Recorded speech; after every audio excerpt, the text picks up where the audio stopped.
اس آیت نمبر 47 کے اندر اللہ رب العزت ارشاد فرماتا ہے قالت ربی، عرض کی اے میرے رب، انا یکون لی ولد، کہاں سے ہوگا میرا بچہ، ولم یمسسنی بشر، اور مجھے تو کسی بشر نے ہاتھ بھی نہیں لگایا۔ حضرت مریم رضی اللہ تعالی عنہ اللہ رب العزت کی بارگاہ میں عرض کر رہی ہیں کہ میرا بچہ، میرا بیٹا کہاں سے ہوگا، مجھے تو کسی بشر نے چھوڑا ہی نہیں ہے۔ قال کذالک، اللہ نے فرمایا اسی طرح، اللہ یخلق ما یشاء، اس طرح اللہ تعالیٰ پیدا کرتا ہے جو چاہتا ہے۔ اذا قضا امرا فانما یقول له کن فیکون، اللہ رب العزت تو وہی ہے جب وہ کسی کام کا حکم فرماتا ہے تو اسے یہی فرماتا ہے، یہی کہتا ہے کہ ہو جا، وہ کام فوراً ہو جاتا ہے۔ اب اس آیت کے اندر حضرت مریم رضی اللہ تعالی عنہا کو جو بشارت دی گئی تھی بیٹے کی، ان کا اظہار تعجب بیان کیا جا رہا ہے۔ آپ نے فرمایا کہ بچہ جو ہے وہ تو مرد اور عورت کے ملاپ سے ہوتا ہے، مرد اور عورت کے نکاح سے ہوتا ہے،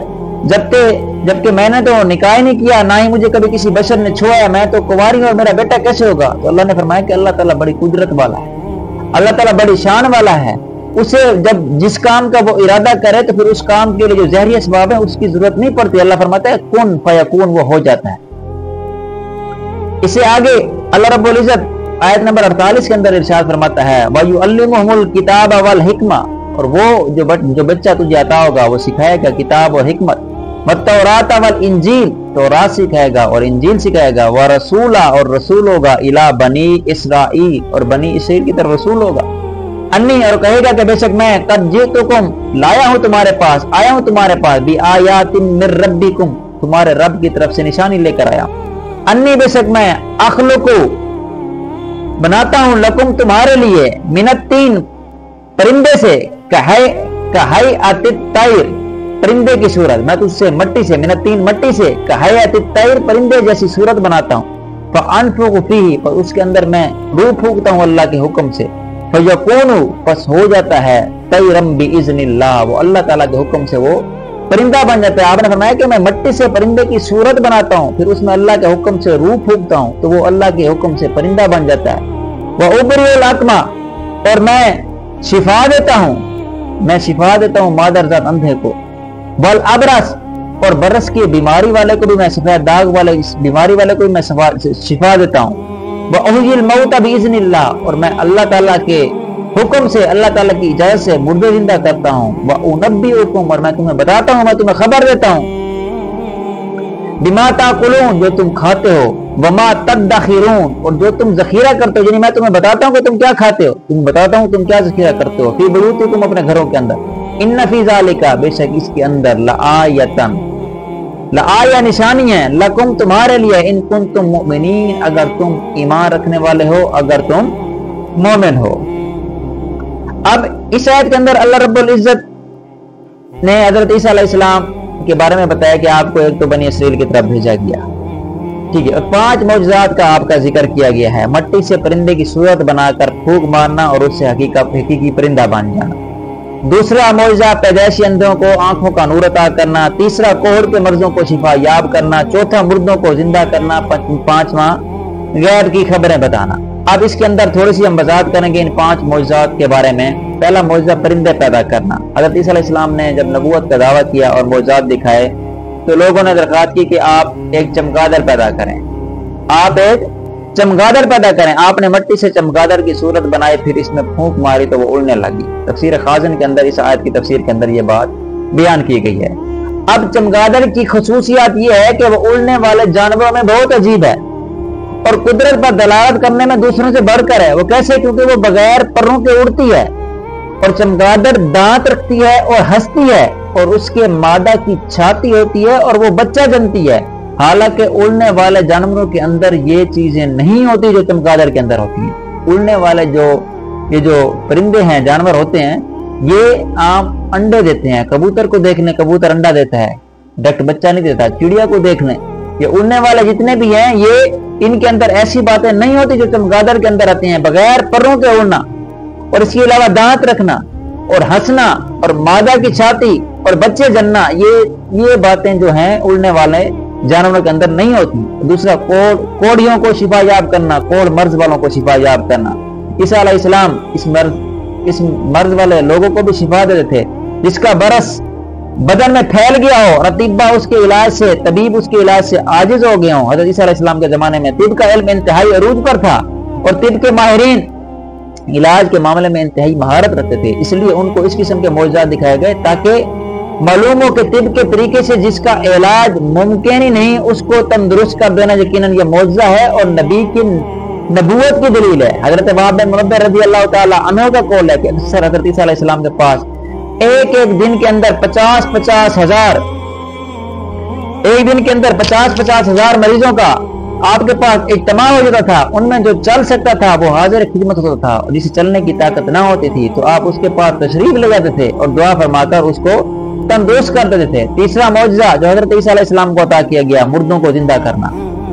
مردوں کو زندہ کرنے کا معجزہ آپ کو دیا گیا۔ حضرت عبداللہ بن عباس رضی اللہ تعالی عنہما نے فرمایا کہ عیسیٰ علیہ السلام نے 4 شخصوں کو زندہ کیا۔ ایک آذر نامی جس کو آپ کے ساتھ مخلصانہ محبت تھی، جب اس کی حالت نازک ہوئی تو اس کی بہن نے آپ کو اطلاع دی، مگر وہ آپ سے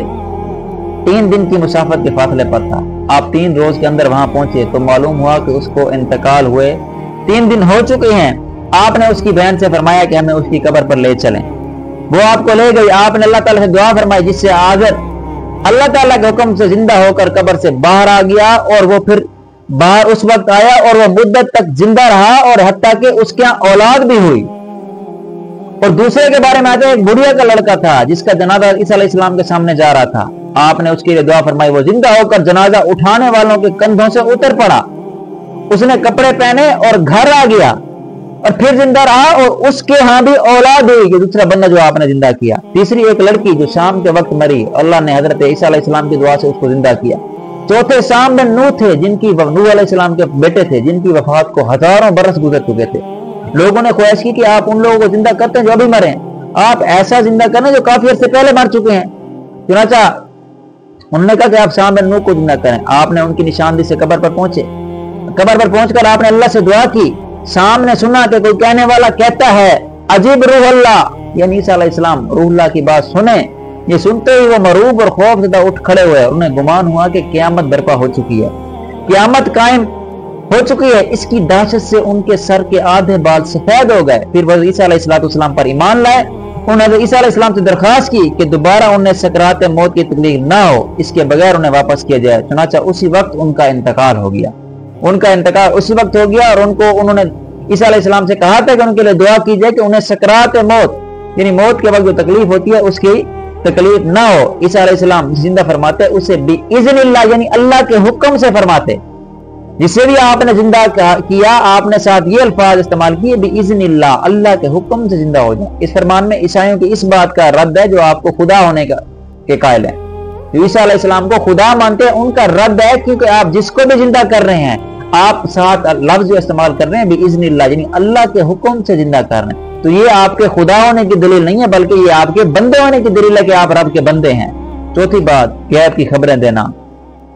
چوتھا جو معجزہ اللہ نے آپ کو عطا کیا، عیسیٰ علیہ السلام نے بیماروں کو اچھا کیا، مردے زندہ کیے۔ بعض لوگوں نے کہا یہ تو کوئی جادوگر ہے، اور کوئی معجزہ دکھائے۔ آپ نے فرمایا جو تم کھاتے ہو، جو تم جمع کرتے ہو، میں اس کی خبر دیتا ہوں۔ جب عیسیٰ علیہ السلام کے دست مبارک پر یہ معجزہ ظاہر ہوا، آپ آدمی کو بتا دیتے تھے جو وہ کل کھائے کہ آیا ہے، جو آج کھائے گا، جو اگلے وقت کے لیے تیار کر رکھا ہے، آپ یہ بھی بتا دیتے تھے۔ آپ کے پاس بہت سے بچے جمع ہوتے، آپ انہیں بتاتے کہ تمہارے گھر میں فلاں چیز تیار ہوئی ہے، تمہارے گھر والوں نے فلاں چیز کھائی ہے، فلاں چیز تمہارے لیے بچا کے رکھی ہے۔ بچے گھر جاتے، بچے وہ چیز مانگتے، گھر والے وہ چیز، بچے گھر جاتے وہ چیز گھر والوں سے مانگتے۔ جب بچے گھر والے کہتے کہ وہ چیز نہیں ہے تو بچے کہتے کہ فلاں جگہ پر پڑی ہے، بچے کہتے کہ فلاں جگہ پر پڑی ہے۔ گھر والے پوچھتے کہ ان سے، کہتے کہ تمہیں کس نے بتایا؟ بچے کہتے کہ یہ بات ہمیں حضرت عیسیٰ علیہ السلام نے بتائی ہے۔ تو لوگوں نے اپنے بچوں کو حضرت عیسیٰ علیہ السلام کے پاس آنے سے روکا اور کہا کہ وہ تو جادوگر ہیں، ان کے پاس نہ بیٹھو، اور ایک مکان کے اندر سب بچوں کو جمع کر دیا۔ عیسیٰ علیہ السلام کے پاس جانے نہ دیتے تھے۔ حضرت عیسیٰ علیہ السلام ان بچوں کی تلاش کے اندر جو آپ کے پاس آتے تھے، تلاش کرنے کے لیے تشریف لے گئے، تو لوگوں نے کہا وہ یہاں ہے نہیں۔ آپ نے فرمایا پھر اس مکان کے اندر کون ہے؟ جس مکان کے اندر انہوں نے بچوں کو چھپا رکھا تھا، آپ نے فرمایا اس مکان کے اندر پھر کون ہے؟ انہوں نے کہا اس کے اندر سور ہیں۔ فرمایا ایسا ہی ہوگا۔ اب جب وہ دروازہ کھولا تو سب کے سب سور ہی تھے۔ اللہ اکبر! اب دیکھ لیں کہ انہوں نے انبیاء کے معجزات کو ٹھکرایا، اس کا انکار کیا، انہوں نے اپنے بچوں کو عیسیٰ علیہ السلام کے پاس جانے سے روکا اور کہا یہ سور ہیں، تو آپ نے جب فرما دیا کہ ایسے ہی ہوگا تو دروازہ کھولا تو سب کے سب سور ہی بنے ہوئے تھے۔ تفسیر قرطبی کے اندر یہ ساری تفسیر جو اس آیت کے تحت بیان کی گئی ہے۔ اب اس آیت کے اندر عیسیٰ علیہ السلام کے واضح طور پر جو معجزات جو ہیں وہ بیان کیے گئے ہیں کہ بیماروں کو شفا دینا، مردوں کو زندہ کرنا، کوڑ مرض والوں کو شفا دینا، اور یہ بہت سارے جو معجزات اللہ رب العزت نے آپ کو عطا کیے یہ سارے اللہ کی طرف سے ہیں، اور آپ ہر بات کے اندر بھی اذن اللہ کہتے تھے۔ یہ عیسائی ان لوگوں کا رد ہے جو عیسیٰ علیہ السلام کو خدا مانتے ہیں۔ اسے جو اگلی آیت ہے آیت نمبر 50،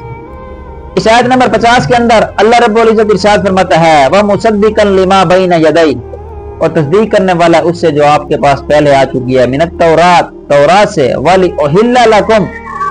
اور تاکہ حلال کرے تمہارے لیے، بعد الذی حرم علیکم، بعد اس کا جو تم پر حرام کیا گیا ہے، وجئتکم، اور میں آیا ہوں تمہارے پاس، بآیات من ربکم،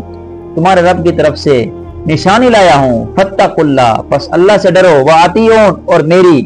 فرما برداری کرو۔ یعنی عیسیٰ علیہ السلام تورات کی کتاب اللہ اور حق ہونے کی تصدیق کے لیے بھی تشریف لے آئے، یعنی آپ نے تورات کی تصدیق فرمائی اور اس کے بعد احکام کو منسوخ فرمانے بھی، چنانچہ بعض وہ چیزیں جو شریعت موسیٰ علیہ السلام یعنی جو موسیٰ علیہ السلام کی شریعت میں حرام تھیں، جیسے کہ اونٹ کا گوشت اور کچھ پرندے، تو آپ نے انہیں حلال فرمایا۔ آیت سے معلوم ہوا کہ انبیاء کرام اذن خداوندی سے حلال اور حرام فرمانے کے اندر مختار ہیں، کیونکہ آپ علیہ السلام نے فرمایا کہ میں حلال کرتا ہوں۔ حلال و حرام کی نسبت انبیاء کی طرف کی گئی ہے۔ انبیاء کرام کا حلال و حرام چیزوں کو ٹھہرانا یہ حقیقت میں اللہ تعالیٰ کی طرف سے ہوتا ہے، اور جیسے کہ پچھلی آیت کے اندر بھی ہم نے ذکر کیا ہے کہ یہ سارے کام جو انبیاء کی طرف سے ہوتے ہیں یہ بِإِذْنِ اللہ، یعنی اللہ تعالیٰ کے حکم سے ہوتے ہیں، اللہ تعالیٰ کی اجازت سے ہوتے ہیں۔ اسے جو اگلی آیت ہے آیت نمبر 51، اس آیت نمبر 51 کے اندر اللہ رب العزت ارشاد فرماتا ہے ان اللہ ربی و ربکم، بے شک اللہ ہی میرا رب ہے اور تمہارا رب ہے، فاعبدوہ، تو اسی کی عبادت کرو، ھذا صراط مستقیم، یہی سیدھا راستہ ہے، یہی صراط مستقیم ہے۔ عیسیٰ علیہ السلام کا یہ فرمانا اپنے عبدیت یعنی بندے ہونے کا اقرار اور اپنے ربوبیت یعنی رب ہونے کا انکار ہے۔ یعنی عیسیٰ کا یہ فرمانا کہ اللہ میرا اور تمہارا جو رب ہے اسی کی عبادت کرو، تو اس بات کی دلیل ہے کہ آپ اس چیز کا اقرار کر رہے ہیں کہ میں بندہ ہوں، اور اس چیز کا آپ انکار کر رہے ہیں کہ میں رب نہیں ہوں۔ اسی کے اندر عیسائیوں کا رد ہے، گویا فرمایا میں اتنی قدرتوں اور علم کے باوجود بھی خدا نہیں بلکہ خدا کا بندہ ہوں، یہ جتنا کچھ مجھ پر فضل ہوا ہے، عطا ہوئے، یہ ساری کی ساری بھی اذن اللہ، اللہ کی طرف سے، اللہ کا فضل ہے۔ اس سے معلوم ہوا کہ انبیاء اور اولیاء کے معجزات یا کرامات ماننا شرک نہیں ہے، اور اس سے یہ بھی لازم نہیں آتا کہ ہم نے انہیں رب مان لیا۔ ایک تو یہ بات کہ انبیاء کرام کو جو معجزات دیے گئے، اولیاء کرام کو جو کرامات دی گئے، جس طرح حضرت مریم کے پاس رزق آتا تھا، یہ ساری باتیں یہ کرامات کے اندر، عیسیٰ علیہ السلام کو جو دیا گیا یہ معجزات کے اندر یہ شرک نہیں ہے،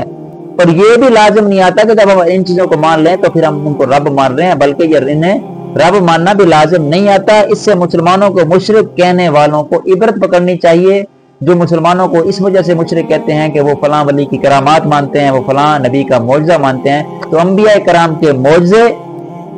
اور اولیاء اللہ کے نیک بندوں کی کرامات یہ قرآن سے بھی ثابت ہیں اور حدیث سے بھی ثابت ہیں۔